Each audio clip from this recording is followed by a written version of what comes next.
Well, I'm going to start off with a quick question. What do you think of the shirt? The shirt's a bit wild, isn't it? Kind of hurts your eyes if you look at it for too long. But here's the thing, right? It doesn't really matter what you think about the shirt. I mean, we've got a few minutes together now. I'm going to share with you some great strategies. And I'm also going to be running a masterclass for these guys in the new year. And I hope you get a chance to come that's a bit longer. But once we part and go our separate ways, I'm never going to see you again. And unfortunately, in this digital world, I'm not even seeing you at all. So why would I worry what people think about my shirt? And yet that's what people do. They sit there and they worry about what other people think. And yet 99% of the people that we meet just pass on through and have zero impact. And when we worry, what we do is we dumb down. It makes us beige, vanilla, and boring, doesn't it? We all understand that. And where does it come from? Well, for me, I did have a difficult childhood. As Jonathan has just mentioned, as I was growing up, I was born in a town called Halifax in the north of England. There are 50,000 people live there, 2 surnames in the phone book. Think of it like a town of cousins. And as I was growing up, all I knew was violence, alcohol, and abuse. It was a very difficult time. So I never went to college, never went to university. My first job was working in a factory for $1.50 an hour. That's my life. The age of 20, I joined the fire service, and that was brilliant. But I couldn't study. So I kept failing my promotion exams. And then one day, I'm watching TV, and I see a guy memorize a pack of playing cards on TV. And I went out and bought his book, taught myself how to improve my memory. And 8 months later, I went to the World Memory Championships and came fourth. And my life just went boom overnight. So I started teaching in the fire service, started sharing what I know. And that's why talking about presentation skills is incredibly important to me. It's my passion. Why? Because I believe that every presentation has the chance to change the lives of every person who hears it.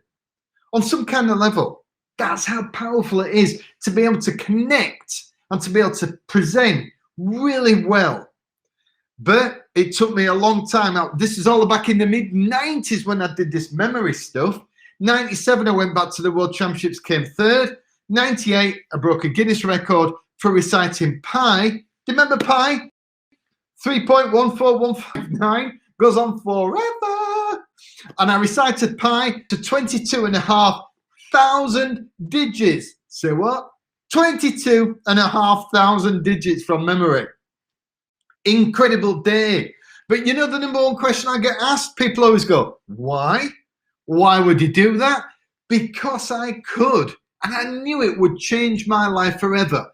I left the fire service. I became a full-time speaker, 25 countries. Quarter of a century later, it is just still the number one thing I say. I've done pi to 22,500 digits. People say, what? I've been on the Oprah Winfrey Show. 50 million people saw me on the biggest chat show ever. And I did write a number one best-selling book about my life, which is like dead weird.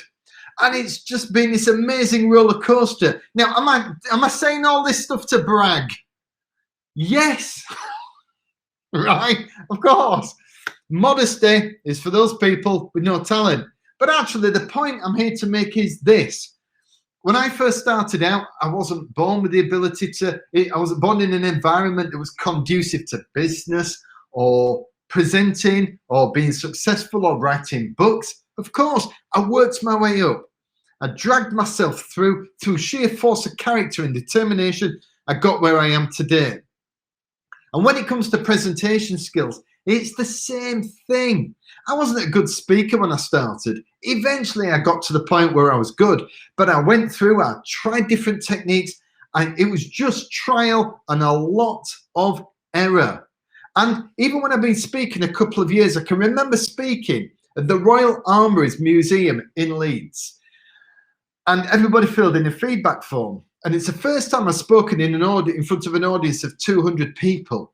And people that day gave me 3 out of 20. So I phone them up and I say, how do I become better? They go, do this, do that, don't do that, more of this, less of that. And I'm like, fine. And I did. And that's why I came to understand that being able to present really well, whether it's virtually like this, or whether it's face-to-face in front of an audience, is all about process. The number one thing that you need to be a really powerful and effective speaker in front of any audience every time you present, whether it's a Monday morning team meeting or whether it's 10,000 people in a stadium, is a flexible framework. With that flexible framework that gives you a process, then you adopt and adapt, and that's how you become successful. What I'm going to do in the next few minutes is just share mine, broad outline, and then we're going to go into it in a lot more detail in the masterclass in a couple of months. And it's called the Presentation Palace. So imagine you're constructing a building. What's the first thing you do? You lay down the foundations, right? If you don't have great foundations, what happens? The house falls over, or it sinks, or whatever. Think of the Leaning Tower of Pisa. Beautiful building, bad foundations. Within the foundations, you've got things like eye contact. I'm speaking to you at through the camera. Every single person I see doing virtual speaking does this. They look at the screen. Hi, how are you doing today? And it's like, mate, I'm up here. Learn to present through the camera. It's an intimate, one-to-one, reductive experience. I'm talking to you. I don't know how many people are on this call. There could be 10, it could be 10,000, but it's not me talking to 10,000 people. I'm having 10,000 one-to-ones just with people like you. That's how to present. Don't be looking down, don't be looking up, all around it. Yeah, it's great. We've had a really bad year this year, and it's not been. That's how people talk when they're on camera. Speak to the camera. Then you've got pauses. Pauses are great. Create a real atmosphere. You've got all the things that make you beige, like ums and ahs. When I'm coaching people how to do this, 90% do ums and ahs every 6 seconds. 6 seconds they'll go, fantastic, da da da da da, da da da da da da da, and it's like, wow, there should be zero. Never ever should you have an or an R in your conversation. So make sure you've got good eye contact. Remove that, put in some pauses, inject a bit of humor. We know that people like to laugh. And that's all within the foundations element. So make sure you get those things really nailed down. And only one in 5 people do the basics of good body language, good eye contact, good delivery, bit of humor, few pauses, get rid of the M's and the R's. Number 2, what do? We put in the structure.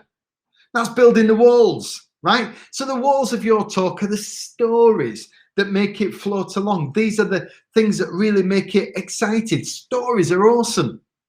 It was done, there was a research study done at Stanford University, one of the world's greatest educational establishments, by a guy called Chip Heath, big time author. And he did a research study. And what he discovered in his study was that only 5% of people can recall an individual statistic, but 63% can remember stories. Even for that reason alone, it's a good idea to use stories. Like I've used part of my story today. What I'm doing here, this is best practice. I have a really unusual start talking about the shirt. Hang on, what's all that about? Then I bring in then I start talking about my background, and it's like, oh, that's quite an interesting story. Now I'm giving you some information. So I'm giving you some statistics and data, but I'm giving you all within just a 10-minute presentation. Stories are fantastic. And when it comes to your finish, always make sure you finish your talk really well. Why? Because the start is what makes people pay attention. If you have a boring start, they disappear.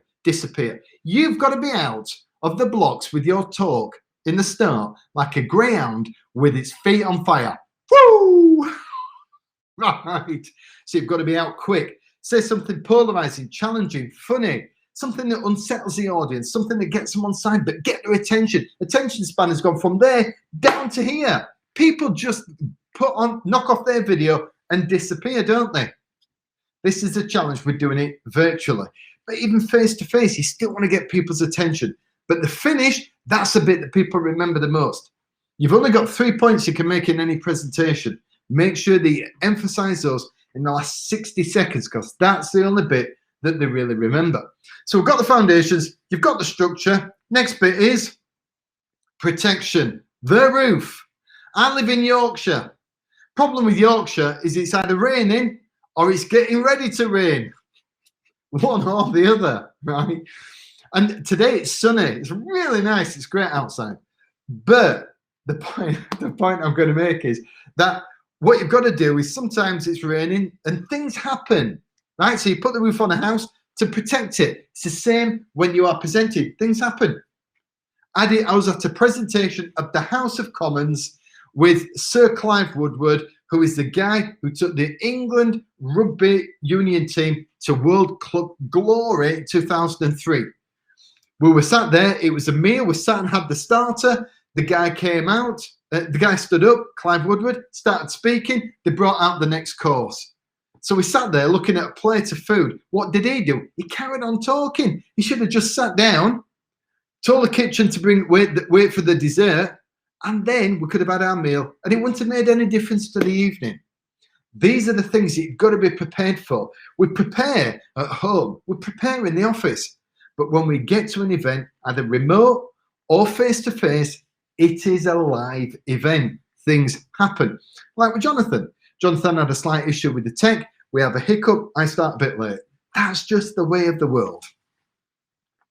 Last one is decoration.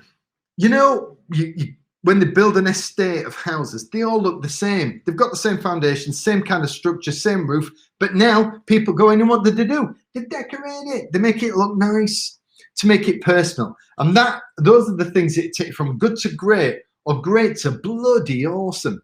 The things where you learn to film yourself.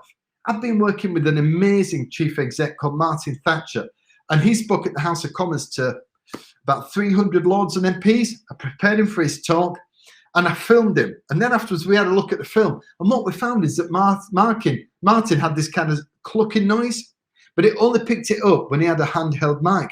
So we filmed him, realized that happened. Nowadays he just uses a microphone on his lapel. Small things, big difference that make you a proper presentation rock star. So that is my overall process. And I'm going to be going into it in a lot more detail. But when you come to putting a presentation together, just think of it like constructing a building. Put down the foundations, things like putting a bit of humor, how you start, how you do eye contact, body language, etc. Those are the basics. Then you put in the structure, great start, great finish, put in some stories. Then you protect it by understanding about how to use tested technology. Then the last one is do things like film yourself. That is decorating it. That is when it turns you into a proper rock star. And that's what I'm sharing today.